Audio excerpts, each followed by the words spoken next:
tobankii May laguma nisbayn karo inay ahayd doorasho yacni qof kastoo bini'aadan oo Soomaaliyeed yacni uu sugayay natiijadeeda. doorasho waxay ahayd yacni karkar badan lahayd iyadoo aynu ogeyn waddanka gudihiisa wixii ka soconayay. waxay ahayd doorasho dhinac ka raran ayay ahayd. weliba sidaas markaan leeyahay waxaan doonayaa inaan iftiimiyo ninkii doorashada lagu wareejiyey Soomaaliya electionkii 15 May Rooble ayuu ahaa. Rooblena ciddii uu la safnaa waynu garanaynaa.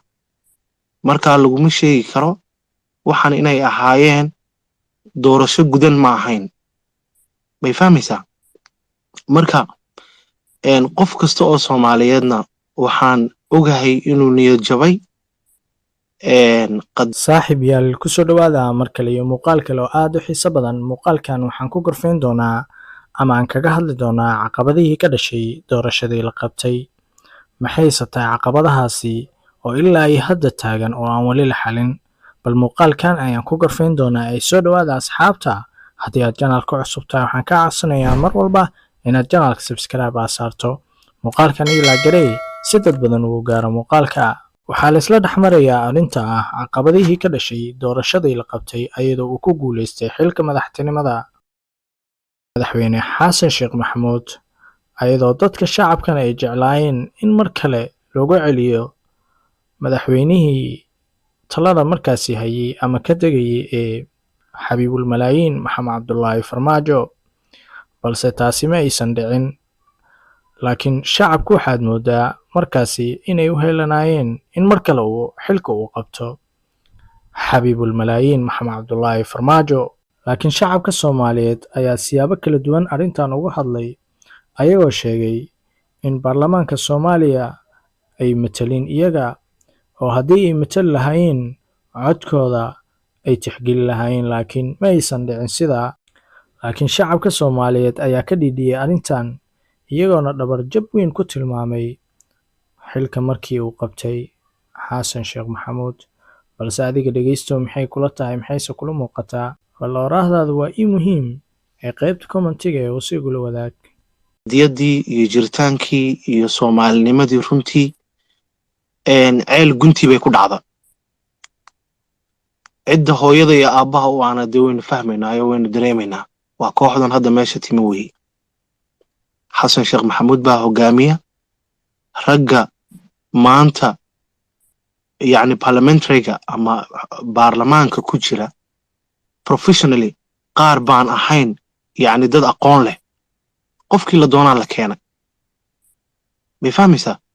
yacni iyaga oo yacni rabitaanka dadka ku imaanayay ujeedkooda ma ahayn, laakiin waxaa yimid baarlamaan gacanta garoorsiya oo loo yeedhay oo yacni aan sifo aqooneed xataa aan lagu keenin, oo dee baarlamaan boob ku yimi buu ahaa. marka yacni nimanka noocaas oo kalaa inaga inamana matali kalaan. qof aqoon lana maaha. sifaday meesha ku yimaadayna waynu fahmaynaa. Soomaaliyana anigu waxaan qabaa runtii representative uma noqon karaan. qaranka iyo dalka iyo dadnimada iyo Soomaalinimadana anigu ma qaba inay yihiin rag u heelin kara oo barbar istaagi kara. Soomaaliyana halka ay taalo rag ka qaadi kara inay yihiin I don't think. ma filaya anigu. marka yacni maanta waxaynu ognahay hadda dad baa waxay yacni waqtiyadii dhowaa hadda lasoo dhaafay, waqtiyadii tegey, dadka qaar baa aaminsanaa lahaa nimankan waqti ha la siiyo, golaha wasiirada ha soo dhiseen, waa kan caanihii baa ka qoyan oo hadda la doortay. ilaa haddeer nimankaasi yacni laba aqal baa shaqaynaya oo jira. anigu maba aragdee meelay ilaa haddeer raggii hogaaminayay upper houseka hoose iyo gudoomiyaha baarlamaanka yacni cid hadlaysa iyo dowladdii iyo golihii wasiirada iyo warfaafintii. yacni Soomaaliya ilaa haddeer waxaasaanu qabanaynaa iyo waxaasaanu hiigsanaynaa iyo vishinka iyo yoolkaasaanu leenahay iyo saasaanu doonaynaa inaanu xudhigno. annaga dowladdii ka horreysay way noo iftiimay jirtay.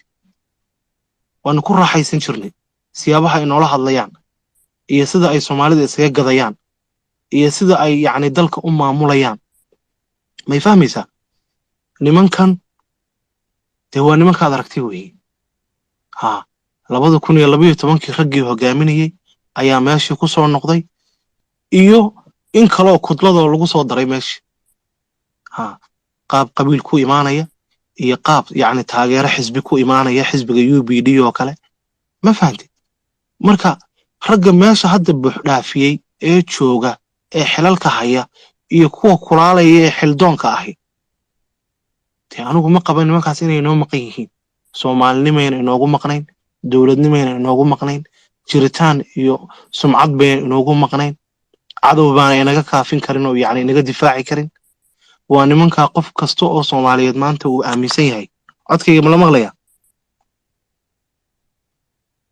hallo waa lay maqlaa baan filaya or codkayga ma la maqlaa mise waan iska hadlayaa talo waan ku maqlaa anigu waa ku maqlaa si fiican baan kuu maqlaa may maqlaysaa adi haa يعني walaal ku soco waa ku maqlaynay ku soco okay يعني waa nimankaas aad aragtay يعني falsafada ay maanta ku yimaadeen wadankeenu dawladii maamuleysay 2017 8 February dawladii hogaaminaysay wadanka nidaamkii hogaaminayay wadanka oo ahaa nidaam bulshada Soomaaliyeed runtii oo ay aad ugu kalsoonaayeen aad u qiimo badnaa wadanka yacni horumariyay Soomaalinimadii iyo jiritaankii iyo qadiyadii iyo dawladnimadii oo dhan kor u soo qaaday oo mujtamacii Soomaaliyeed aan oran karo dhammaantood majority ama dibadda ha joogeen ama dalka gudihiisa ha joogeen waxaa gashay rajo dawladeed baa gashay marka yacni wuxuu ahaa nidaam wanaagsan oo bulshada Soomaaliyeed ay mahadiyeen ayuu ahaa wixii ka dambeeyay dawaynu aragnay wixii wadanka ka soconayay magaalada Muqdisho ilaa yacni madaxweynihii wadanka hogaaminayay ee madaxtooyada fadhiyay la yiri yacni sida qooleyda ayaanu qoorta soo qabanaynaa waxa weeye waanu ka soo saaraynaa filada ma fahanti kuwii waxaa ku tiraabay ee waxaa ku hadlayay ayaa maanta inaga yacni madax inoo sheeganaya wasiiray leeyihiin xildhibaanay leeyihiin ma fahanti group iyo koox isku xiran bay ahaayeen run baan idin sheegayaa ma istaahilaan in la yiraahdo madaxweyne iyo wax la mid ah kuwa in la faaleeyana runtii rajo xumo weyn ayaan anigu u arkaa Soomaaliyana Ilaahay subxaanahu wa ta'ala waxaan ka baryayaa in uu amaansado oo mustaqbal iyo nolol ayaynu Ilaahay subxaanahu wa ta'ala weydiisanaynaa laakiin waxyaabaha la yaab kale ee wadankeena hadda ka jira oo aynu dareemayno in ay yihiin wax taagan oo xaqiiqo ah waxa kowka ah waxa weeye dad Soomaaliyeed oo yacni hadda aan dareemaya inay ku jiraan yacni systemkan cusub ee hadda yimi